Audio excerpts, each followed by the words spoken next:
منافقت کے پردے چاک کیے ہیں اور ریاکاری اور مذہبی دعولی کے بدترین جذبے کو ملت اسلامیہ پر واشگاف کیا ہے۔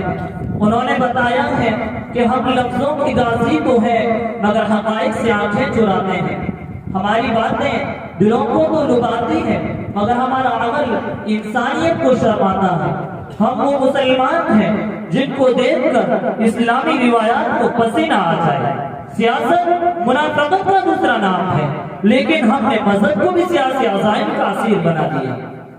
صدر وقار مسجد و محراب اسلامی عظمت کے امیر ہوتے ہیں، ممبروں سے تقدیس ایمان کی خوشبو آتی ہے، لیکن آج انہیں مسجد و محراب اور ممبروں سے تقدیس ایمان کی خوشبو نہیں بلکہ مصلحت کی ریاکاری ٹپکتی ہے۔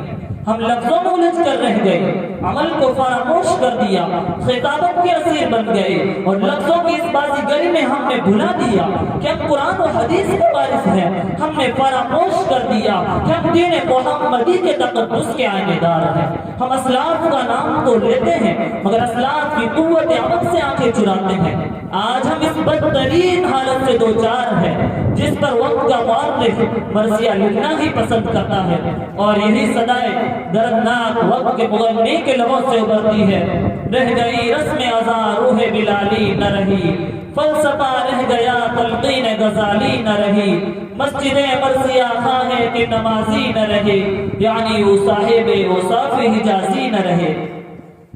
صدر وقار اگر آج ہم چشم بصیرت سے چند لمحوں کے لیے کام لیں تو یہی دکھائی دیتا ہے کہ مساجد میں اذانوں کی ترنم ریزی کا مقابلہ تو ہے مگر ان میں کوئی بلال جیسا عاشق رسول نہیں جس کی آواز میں ترنم تو کم تھا مگر اس کا سوز درو دلوں کی کائنات کو زیر و زبر کر دیتا تھا۔ آج کے خطباء اور مقررین اسلام کی عظمت کے موتی تو بکھیرتے ہیں مگر ان کے موتیوں میں سلمان فارسی، ابو ذر غفاری، صہیب رومی کے جذبائی ایمان کی ادنا سی چمک باقی نہیں ہے۔ آج اسلام کے نام پہ محفلیں اور مجالس سجانے والے تو بہت ہیں مگر ان کے الفاظ میں خلوص و ایمان کی ادنا سی چمک باقی نہیں ہے۔ آج ہم نے اسلام کے نام پہ مسجدیں نہیں بلکہ اپنی دکانیں سجا لی ہے۔ ہم اس دین مبین کی تجارت کر رہے ہیں جس نے چند ہی سالوں میں عرب کے بدوؤں کو قیصر و کسریٰ کے مقدر کا وارث بنا دیا تھا۔ ہم لفظوں کو الجھ کر رہ گئے، عمل کو فراموش کر دیا۔ دوستو، روح بلالی کو کالے گورے اسود احمر امیر غریب سب کو ایک ہی مقام پر جمع کر دیتی تھی۔ اس رنج و اندوہ میں رسم ازاں کیا کرے گی؟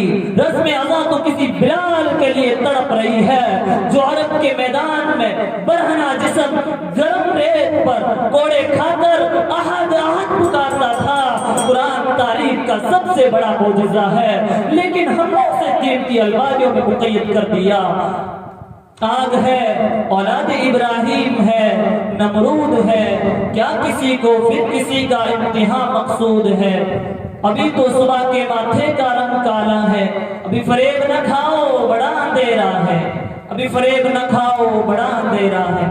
وہ جن کے ہوتے ہیں خورشید آستینوں میں انہیں کہیں سے بلاؤ بڑا اندھیرا ہے۔